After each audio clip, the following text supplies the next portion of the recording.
सो तुम्हारा जो पहला वाला कंसेप्ट है that is law of conservation of मास, हाँ नहीं अभी बोल रहा था इंट्रोडक्शन में, जो कि लावोइजर एंड जे.एल. प्रोस्ट ये दो साइंटिस्ट ने एक्सप्लेन किए हैं। ये दो महापुरुष की अवदान है ये।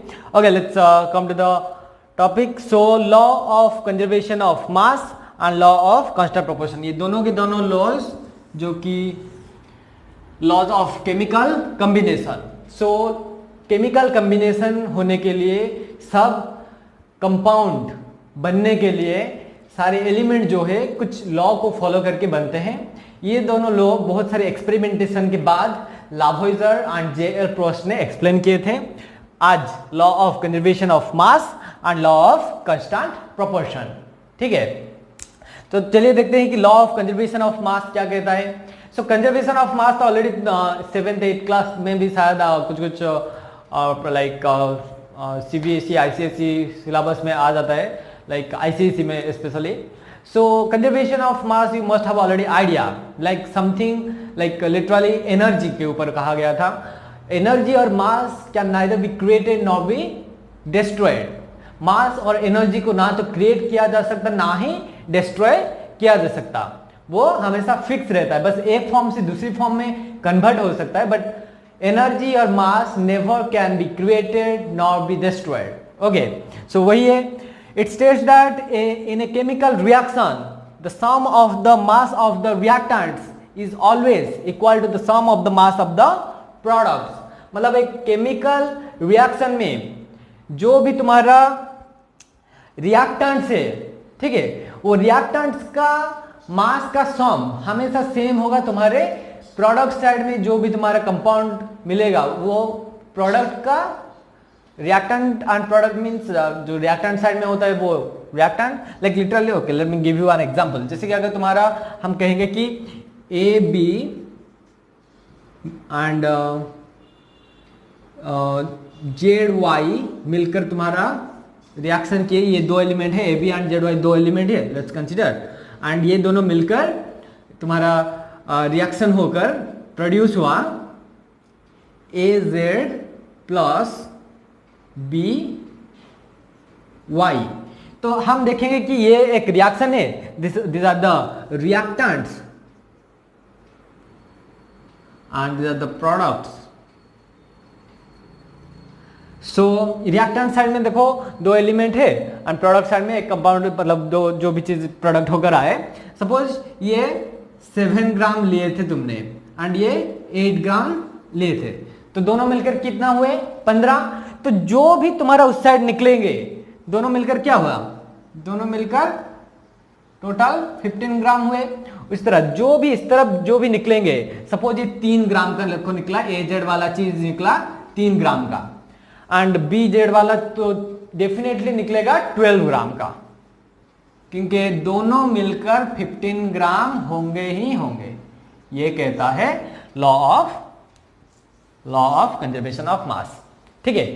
सो बेसिकली कोई भी केमिकल रिएक्शन में रिएक्टेंट साइड में जो सारे चीज है रिएक्ट कर रहे हैं एक दूसरे के साथ, उनका मास का सम प्रोडक्ट साइड में जो चीज निकला है उसका मास का सम के साथ इक्वल होता है। अगर इक्वल नहीं हो रहा है देन रिएक्शन भी नहीं हो सकता, ठीक है। So this is the first law. It states that in a chemical reaction the sum of the mass of the reactants is always equal to the sum of the mass of the products, or simply this is the same mass cannot be created nor can be destroyed. Okay, मास को ना तो create किया जा सकता ना ही destroy किया जा सकता। सो law of conservation of mass I hope समझ में आ रहा है। देन सेकंड वाला जाते हैं, the law of constant proportion. Law of constant proportion क्या है? तो ये भी उसी तरह एक लॉ स्टेट करता है कि कभी भी जब भी कोई भी केमिकल रिएक्शन हो रहा है एंड नया कंपाउंड क्रिएट हो रहा है, जो केमिकल रिएक्शन हुआ है उसमें जो एलिमेंट है, एलिमेंट का रेशियो हमेशा एक फिक्स्ड रेशियो में रहता है। जैसे कि हम कंसीडर कर लेते हैं H2O। H2O क्या है? H2O वाटर है, हाँ कि नहीं, हाइड्रोजन ऑक्साइड जो कि वाटर है। तुम वाटर को कहीं से भी लेकर आओ, मतलब कहीं नाली मतलब like you bring water from sun में तो वाटर मिलेगा नहीं, मून से लेके आओ, कोई भी प्लैनेट से लेके आओ, कोई नाले में से लेके आओ वाटर, अगर वाटर ही लाए हो तो उसका केमिकल फॉर्मूला ये रहेगा। एंड हम अभी देखेंगे कि ये जो हाइड्रोजन एंड ऑक्सीजन है ये दोनों हमेशा एक दूसरे के साथ एक फिक्स्ड रेशियो में जुटे हुए हैं, ठीक है, जो कि जैसे कि तुम्हारा ये ऑलरेडी कंसीडर किया जा चुका है, 8 gram oxygen and 1 gram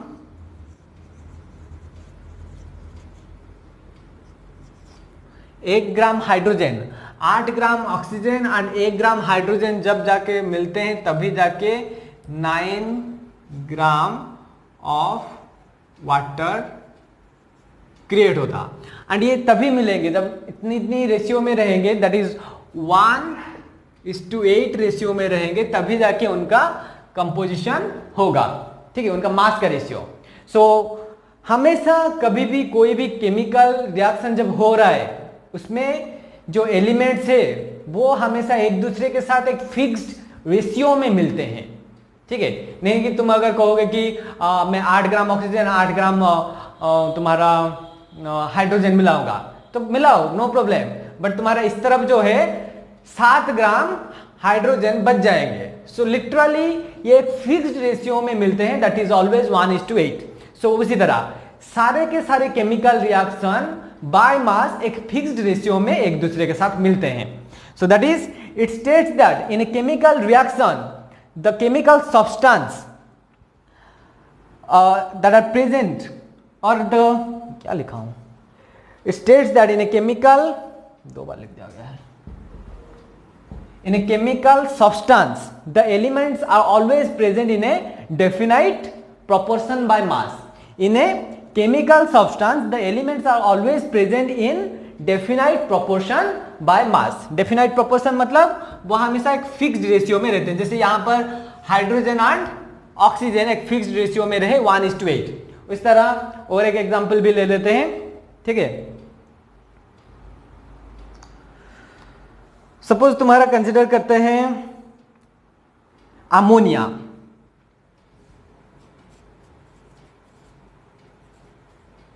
ammonia कौन कौन सी चीज से बने हैं, अमोनिया 2 चीज से बने हैं, that is nitrogen and hydrogen, हाँ कि नहीं।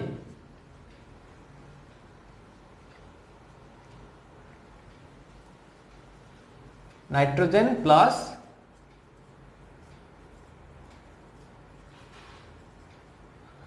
अमोनिया कैसे बना है, अमोनिया वाला जो चीज है ये कैसे बना है ना, नाइट्रोजन एंड हाइड्रोजन 2 एलिमेंट बने, मतलब ऐड हुए तभी जाके, मतलब 2 एलिमेंट का रिएक्शन हुआ तभी जाके अमोनिया बना। सो ये हमेशा देखा गया है कि 14:3 रेशियो में मिलते हैं, मतलब नाइट्रोजन 14 ग्राम and hydrogen